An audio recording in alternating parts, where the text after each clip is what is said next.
If you will, find Matthew chapter 7. Matthew chapter 7. We're going to begin reading here in just a moment in verse 13. This Sunday and next Sunday, we will finish our journey through the Sermon on the Mount. You'll notice as we work our way through the passage today and then also next Sunday, the focus of what Jesus is dealing with as he concludes what's known as the Sermon on the Mount is an emphasis on wisdom. The direction of your life, the foundation of your life. As a matter of fact, this morning's message in the text, you're going to see how Jesus is really answering or helping us ask and answer the question, what direction are you going? Next Sunday, the final image Jesus gives as he finishes up the Sermon on the Mount, he poses this question to us. What's your foundation? Now, before we read the passage of Scripture, I want to make just one more observation. Sometimes we come to the text, whether it's in a message or whether it's in our quiet time or whether it's in a conversation with somebody, we come to a passage of Scripture and we read the text and it brings joy. Other times we read the text and it prompts worship. Sometimes we read the text and it's more weighty. It seems to be more invasive or critical or convicting. I want to say up front, the theme of what Jesus is dealing with here is going to be a heavier emphasis, a heavier tone. And our desire in our time together is that the message match the tone of the text. Listen to what Jesus says, beginning in verse 13. Enter by the narrow gate, for the gate is wide and the way is easy that leads to destruction, and those who enter by it are many. For the gate is narrow and the way is hard that leads to life, and those who find it are few. Beware of false prophets who come to you in sheep's clothing, but inwardly are ravenous wolves. You'll recognize them by their fruits. Are grapes gathered from thorn bushes or figs from thistles? So every healthy tree bears good fruit, but the diseased tree bears bad fruit. A healthy tree cannot bear bad fruit, nor can a diseased tree bear good fruit. Every tree that does not bear good fruit is cut down and thrown into the fire. Thus you will recognize them by their fruits. Not everyone who says to me, Lord, Lord, will enter the kingdom of heaven, but the one who does the will of the Father who is in heaven. On that day, many will say to me, Lord, Lord, did we not prophesy in your name and cast out demons in your name and do many mighty works in your name? And then I will declare to them, I never knew you. Depart from me, you workers of lawlessness. I want to invite you to do something with me in our time together this morning. I know I'm speaking to folks, many of us in this room, been believers for years, maybe even decades. I want to invite you, though, along with me, to evaluate ourselves against the backdrop of Jesus' words. He was preaching to his disciples, to gathered Jews all around the community that he was responsible to teach and to preach to and to invest in. And Jesus said these words to those who would have considered themselves his followers. So I want you to wrestle with the text this morning. I want you to invite the text to wrestle with you. We're going to come back around to 3 questions at the end, but I want to go ahead and give them to you here that I believe are important for us to ponder as we work through the passage. Jesus is essentially asking us, which direction are you going? What fruit are you bearing? And does he know you? Which direction are you going? Are you bearing fruit? Really, it's not whether or not you're bearing fruit. You're either bearing good fruit or you're bearing bad fruit. And does He know you? The theme title of this series throughout the messages on the Sermon on the Mount, I've not referenced it often, but we've titled this series Reorienting. And really what Jesus is wanting us to do is to come to terms with His terms. He's wanting us to recognize His authority, His lordship, His supremacy, and to bend ourselves to Him in every area where we would be out of line with that, to reorient our compass, to reset our direction around the way He wants us to go. And that's what He's inviting us to consider in these passages, in these images in the text we've read today. I want to do one other thing before we jump into just a couple of observations from the text. I also want to share with you today, I want to begin at the end and end at the beginning. I shared with you a few years ago about a friend of mine and former professor and privileged to be a colleague, a man by the name of John Reimer, who was a Bible college professor at the school I taught at and went to back in Hendersonville. Dr. Reimer passed away, went home to be with the Lord just a few days ago. He taught at Fruitland Bible College for more than 55 years. As a matter of fact, Fruitland is celebrating 75 years of ministry to men and women called to serve God in a variety of capacities, celebrating 75 years of ministry existence. Dr. Reimer taught there for more than 55 of those 75 years. Not long before we came down here to Pleasant Garden, Diana and I ran into Dr. Reimer after he had already retired from ministry and after he had already retired from teaching. He was up into his middle 80s at this point, and I sat down next to Dr. Reimer and I asked him one question. I said, Dr. Reimer, how can I pray for you? And he said, will you pray I remain faithful? And I remember just hearing that request from him and thinking, my goodness, you're the epitome of faithfulness. I want to share with you, Dr. Reimer knew where he was going. His life bore fruit to men and women he had influenced and impacted and invested in for decades. And he was awaiting, even then, he was awaiting the moment he had just a few days ago when he met Jesus face to face. And I believe Jesus said to him the words, well done, thy good and faithful servant. Begin at the end. That should be the testimony, the life, the image, the resonance, the fruit that every one of us should long for in how we live our life. And what Jesus is going to do in this passage is show us how. So I want you to notice first with me in the text, the way of Jesus requires courage at the beginning. The way of Jesus requires courage at the beginning. Verses 13 and 14, Jesus talks about a narrow path and a narrow gate and a wide path and a wide gate. And he says, those that come in the wide path, he said that way leads to destruction. And only many will find themselves on the wide path. But he said the narrow gate is small and only a few find their way to the narrow gate and to the way of Jesus. And really what Jesus is beginning to do is close up his sermon where he's telling those that are listening to him, if you want to go my way, if you want your life set on a course that ends with you in eternity with me, your life needs to look like this. And he was saying to the crowd that day, and he's saying to us today, there are only a few that find their way to the narrow way. Most find their way in the broad way. What is Jesus getting at? Well, he's wanting us to reflect back on what he's been telling us across the rest of the sermon.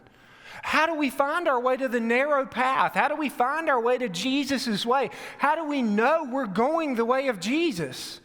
Well, He's been walking us through what it looks like to live under His authority, to look like He looks, to sound like He sounds, to treat others like He's treated us. And let me say it this way. The reality of the world around us is that many are on the wide path to destruction. I mean, you want to know those who find themselves on the wide path to destruction? They're those who won't live under Jesus' commands. They're those who would come to the Scriptures or come to the Gospels or hear about Jesus, and they would go, you know what, I kind of like some of that, but I don't like most of it, and I don't want it to invade my space. I don't want to have to give up anything. I don't want to have to tweak anything. I'm good. Those are the people that are going to end up on the wide path. They're people who are going to have a different sexual ethic than God's people. They're going to give a thumbs up to anything the world says is okay. They're going to do with their bodies, and they're going to do with their minds, and they're going to do with their affirmations and their allegiances. They're going to go the way that the world goes. Those that end up on the wide path are those that keep or spend all their money on themselves. They're not those who heard Jesus' words in chapter 6 talk about what they do with their treasures and learning to lay up treasures in heaven. These are those that end up on the wide path who want to have everything to enjoy now. Or in that retirement season. They're not looking for eternity. They're looking for the immediate. Those who are on the wide path are those who hold grudges and withhold forgiveness.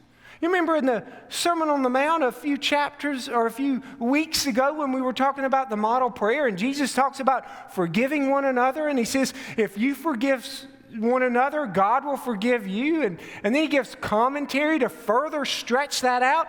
Those who are on the wide path are people that have a trail of broken relationships behind them.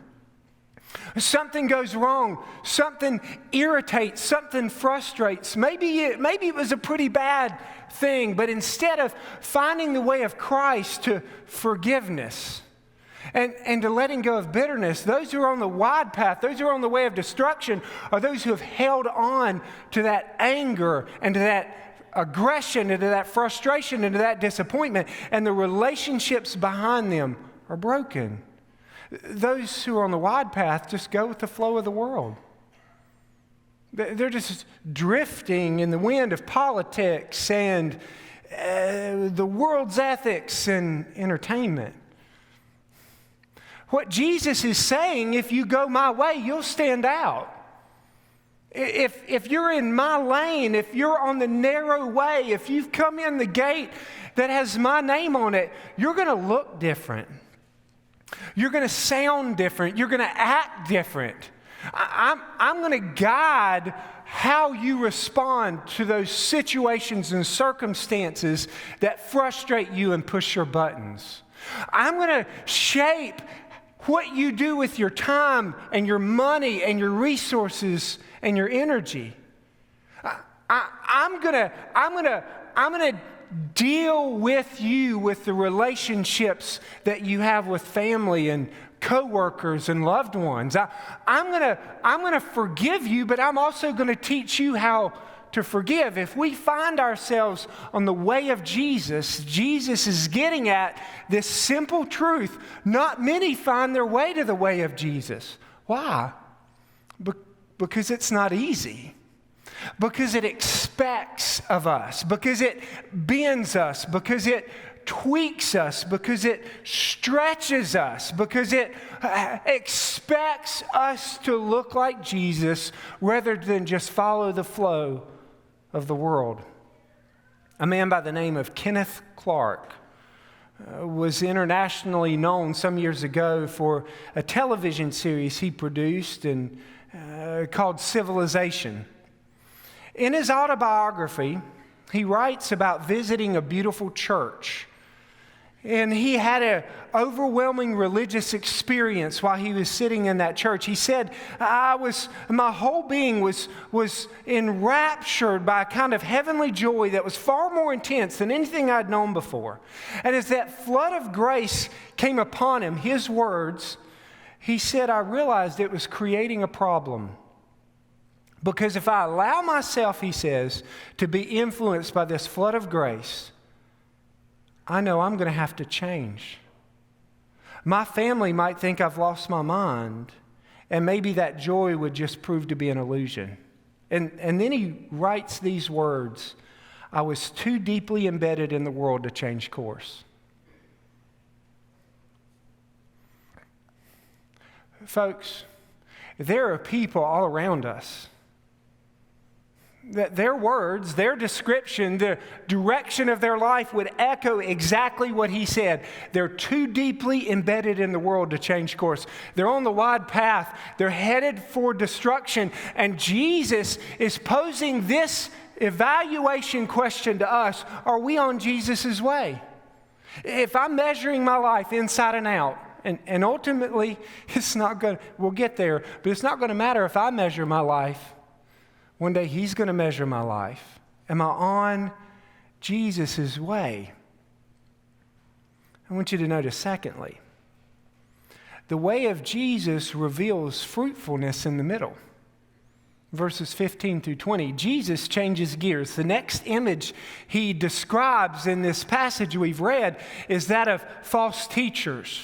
Wolves in sheep's clothing, those who will come in and attempt to disrupt and to distract and to weaken and to get off track. Those who would seek to unravel God's church and God's people. And then Jesus describes how we'll know false teachers. He said, you'll know them by their fruit. He said, a bad tree doesn't bear good fruit, and a good tree doesn't bear bad fruit. He said, fruit is how you're going to know whether or not they're good or whether or not they're not good. And Jesus leaves that image in front of us, and I want us to ponder it for just a few minutes against this particular frame.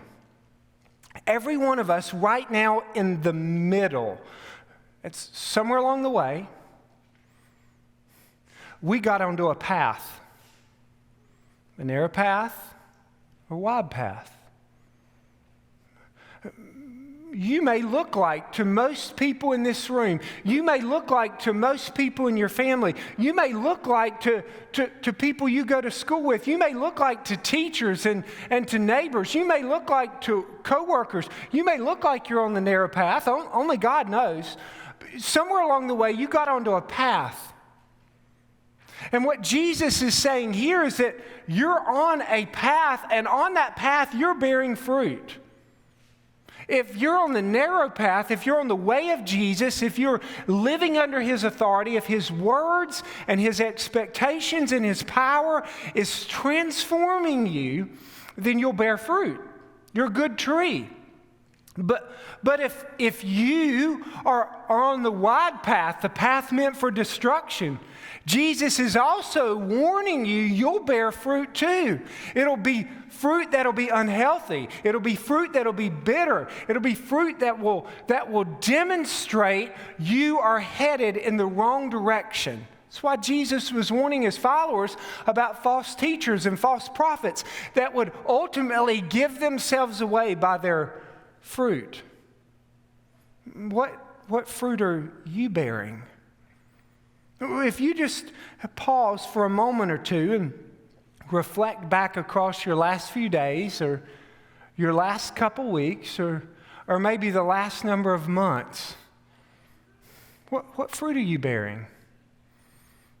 Is there a trail of goodness, joy, kindness, generosity, mercy, forgiveness, ministry, compassion? Is there a trail of fruit behind you? There is. Is that fruit good or is it not good? So interesting how Jesus says this one way in one book and frames it a little bit differently in another. In our discipleship groups, we've just finished reading through the Gospel of John and 1 John, 2 John, and 3 John. And one of the themes I was reminded of that John writes about in everything he writes is the theme of abiding, of remaining in Jesus, of locking in with him. In John chapter 15, for instance, the first half of that chapter, Jesus talks frequently about abiding in the Father and abiding in Jesus and remaining in God's love and remaining in an obedient relationship to God. And then Jesus says this, if you abide in me, if you remain in me, you will bear much fruit. Apart from me, you can do nothing. Jesus is saying the same thing in both passages. Those who are in me, those who are obeying me, those who are following in my footsteps, those who are on my way will bear my fruit. You remain in me by doing what I've laid out before you to do, by looking like me, by sounding like me, by acting like me, by submitting to my authority. That's how you bear fruit. God is tremendously interested in what your life looks like and in what your life produces. God's tremendously interested in what you give off in your conversations and in your conduct and in your disposition with others. God's tremendously interested with whether or not we can honestly look at the production of our life and measure it by people who've come closer to Jesus or come into relationship with Jesus. He's very interested in whether or not we're producing good fruit shaped by His power because we're on His path. I've asked you one question. Are you on Jesus' way? Are you going the direction of Jesus? Secondly, are you bearing Jesus' fruit? But I want you to notice lastly, the way of Jesus requires obedience to the end. I want to read verses 21 through 23 again. The heaviest verses in this section. Jesus says, "Not everyone who says to me, 'Lord, Lord,' will enter the kingdom of heaven, but the one who does the will of my Father who is in heaven. On that day, many will say to me, 'Lord, Lord, did we not prophesy in your name and cast out demons in your name and do many mighty works in your name?' And then I will declare to them, 'I never knew you. Depart from me, you workers of lawlessness.'" It's interesting. We often talk about sharing the gospel with somebody and or building a relationship to tell someone about Jesus. And more times than I can count, as I've done that, I've asked the question, do you know Jesus? That's one of the ways we frame our gospel conversations. It's a starting point. It's a conversation point along the way. Do you know Jesus? And when we look at the text and we look at the scriptures as a whole, that's an important way for us to think about being right with God is, do we know Jesus? But I don't want us to miss this. In these verses I just read, verses 21 through 23, Jesus is talking about whether or not He knows us. The religious hypocrites, the Sermon on the Mount warns against hypocrisy. All through the sermon, Jesus revisits that in chapter 5 and chapter 6, and again, we're seeing it in chapter 7. And what He's saying is that there are going to be some in this world who are going to say, "Lord, Lord, I know you. Lord, Lord, Lord, look, I try to act like you some. Lord, Lord, I do these things in your name. I've done this and I've given that and I've gone over here. I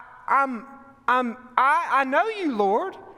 And Jesus' warning at the end of the passage was, "Depart from me, I never knew you." You see, the path that we're on leads to fruit that we bear, ultimately leads us to the moment when we enter into eternity, what Jesus is describing right here. And one day, it's not going to matter whether or not I thought I bore good fruit. One day, it's not going to matter whether or not you thought I bore good fruit. Do you know one day it's not going to matter how you judge me? One day, it won't matter how I judge you. One day, the only account that's going to matter is what Jesus has to say.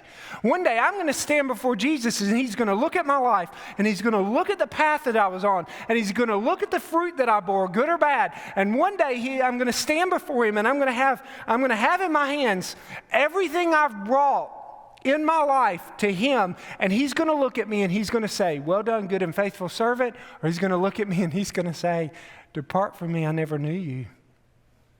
One day, the assessment of Jesus is the only assessment that's going to matter. So it should be extremely important to us that we don't miss the distinction in the verse, in the passage we've read, as to how we can ensure that when we get there, when we stand before Him, when we're judged by Him and judged by Him alone, and that's the only judgment that matters, we should be sure that we don't miss what He says needs to describe us, to make sure we're on the right path, to make sure we're bearing the right fruit, to make sure that when we stand before Him, He knows us. Did you see it in verse 21? Not everyone who says to me, "Lord, Lord," will enter the kingdom of heaven, but only he who does the will of my Father who is in heaven. Now, some of you, I know what you're thinking. Pastor, are you saying we're saved by works? No, I am not saying we're saved by good works. If it were up to us to earn our way into heaven, none of us would ever make it. The only way we have a relationship with God is because of a gracious Father and a gracious Savior who died on the cross for our many sins and who paid the penalty so that I could enter into a relationship with God where I could be cleansed and washed by His merciful and generous grace so that my sins could be put behind me. The only way I enter into a relationship with God is because it's an act of mercy and grace. But that must lead to transformation. That must mean I look different and I sound different and I act different and I do different. That's what Jesus is getting at when He says the only ones who enter into eternity and who are declared as part of my family are those who've done the will of my Father who's in heaven. And it's embracing the responsibility to live out what Jesus has already been telling us in the Sermon on the Mount. I bring you back to John one more time because Jesus says it this way in verses 23 and 24 of chapter 14. Jesus answered him, "If anyone loves me, he will keep my word, and my Father will love him, and we will come and make our home with him. Whoever does not love me does not keep my words, and the word that you hear is not mine, but the Father's who sent me." What Jesus is saying is this: if you are in relationship with me, when I tell you what I need you to do, when I nudge you in the direction of obedience, when I convict you of a broken relationship, when I help you see that you're holding on to bitterness, when I show you an area of unforgiveness, when I show you where you're selfishly holding back what belongs to God or God alone and what He wants to give out through you to someone else, when I expose that part of you that's wrong, the test is what you do with that. The test of whether you're in a relationship with me is what you do with that. If you've truly been changed by my grace, do you know what happens when I convict you? You reset. You reorient. You take an assessment of where you are and what you're doing, and God convicts, and you go, "Ooh, that doesn't look good. Ooh, God, that's not good. God, I'm sorry. God, forgive me for holding on to that. God, forgive me for misusing that. God, forgive me for not giving grace. God, forgive me. When God convicts, we repent, reorient, and reset. We evaluate whether or not we're on His path. We evaluate the fruit that we're bearing, and we evaluate what's going to happen when we meet Him face to face. The believer, the follower of Jesus, the disciple, is a person who's regularly comfortable with the work of God continuing to change us and to transform us. If you want me to simplify it for us, let me say it this way. Are you comfortable with God making you uncomfortable? How do you respond when God puts His finger on something in you that's not right?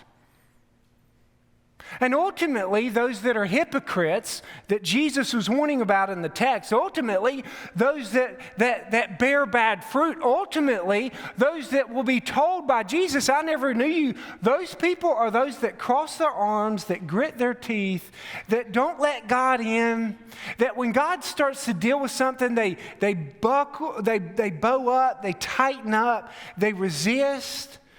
That's a person who's set on a wide path. When God shows us, like in the Sermon on the Mount, like we've been journeying through for months, when God shows us that this is what He expects us to do with our eyes and with our mind and with our resources and with our body and with our relationships, when He tells us what we're to do and we hear it, the person who is in relationship with Him goes, okay, God, I see. I've gotten off track here. I've missed this. You're pushing this button, God. You're convicting this area. You're making me uncomfortable. You're showing me I'm wrong. All right, God, thank you. Forgive me. God, help me. God, help me. Help me be on your path. God, help me bear your fruit. God, help me be ready for that day I stand before you. The person who's on the wide path, the person who is the hypocrite, the person who's the liar, is the person that, man, I tell you what, they might look the part to a lot of us. But deep down inside, when God starts dealing with the hard stuff, that's the person that's going to go, nope, I know better. Not me. God, you got somebody else. You got to find somebody else. You got the wrong person here. That's mine, God. You don't have a right to it. That bitterness, you don't know how bad they've been to me, God. That jealousy or selfishness or withhold, that's my money, God. That's my time, God. That's not yours. You go meddle with somebody else. Don't be meddling with me. The people on the wide path are people that may, to some of us, look like they were followers of Christ. They may, to some of us, sound like they were followers of Christ. But ultimately, the question is a question of obedient allegiance. And obedient allegiance reveals whether or not Jesus has changed us from the inside out. 3 questions. I repeat them again for us by way of application. Are you going the way of Jesus? Are you bearing Jesus' fruit? Does Jesus know you? When you stand before Him one day, is He going to look in you and say, welcome in? I love you. I'm ready for you to be with me for eternity. Or is He going to say, depart from me. You bucked me. You disobeyed me. You dishonored me. You didn't honor me with your life. You didn't follow me. You need to go away from me.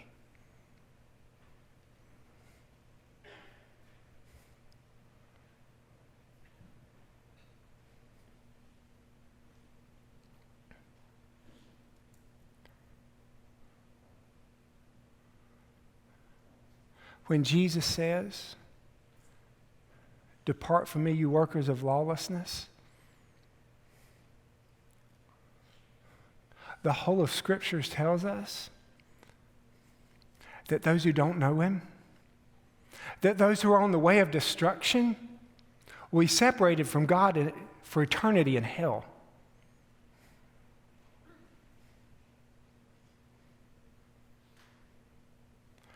The text should frighten us. The text should invite us to check ourselves. Oh God, am I right with you? The text should weigh upon us because we have friends and loved ones and people we work with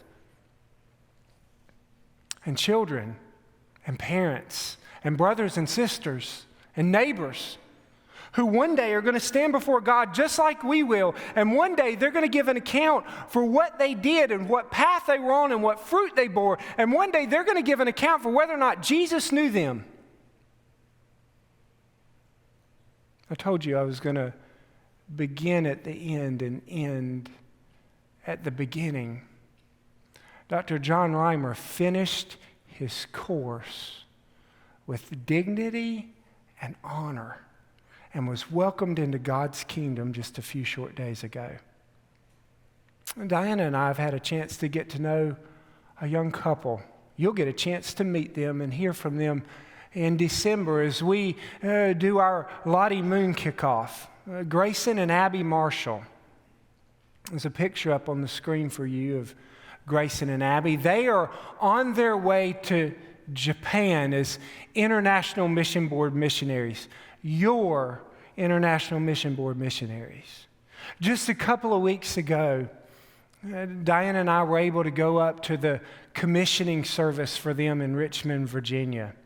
36 total missionaries being sent by Baptist churches like us from all around the world, being sent all over the world to make Jesus known for people who don't know Him.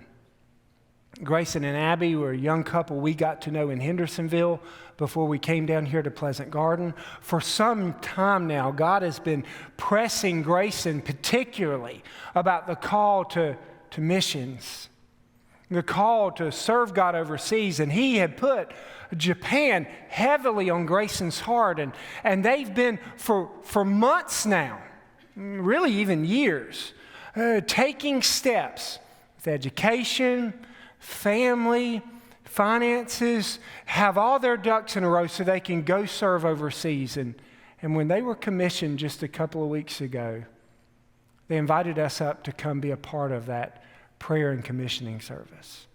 They actually begin their initial training this week. They've got a little girl. Her name's Margot.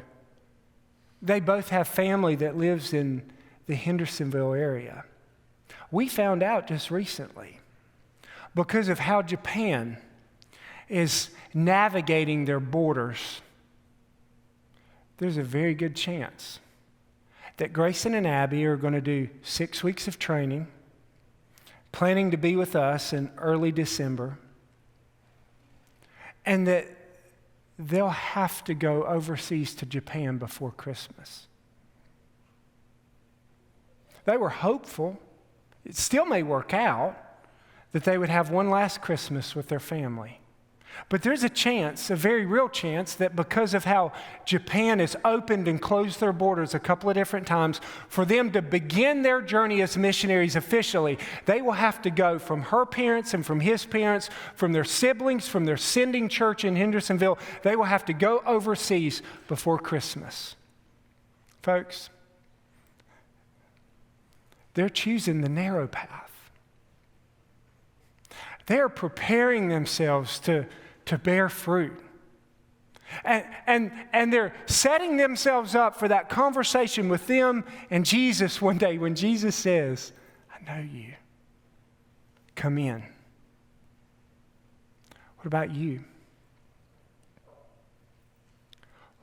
What path are you on? What fruit are you bearing? Does Jesus know you? Would you bow your heads and close your eyes? We'll go into a time of invitation. I implore you, if you don't know Jesus, if you don't believe He knows you, let today be the day we talk to you, pastoral staff, myself, Pastor Marty, about beginning a relationship with Christ. A believer in the room. You know you're right with Him. You know you're changed by Him, but the message and the word and the text is pricked an area of your life that you need to reset, that you need to confess, that you need to give back to Him. Don't neglect the responsibility and the opportunity today to renew your relationship with Jesus, to clear the air, to get any of that stuff that's hanging over you behind you. Ultimately, this is a message that's not just responded to now, it's responded to later this afternoon, tomorrow, next week. When I encourage you to continue to ask the question, what path are you on? What fruit are you bearing? Does He know you? Ultimately, the question to us is, are we obeying what He's told us to do?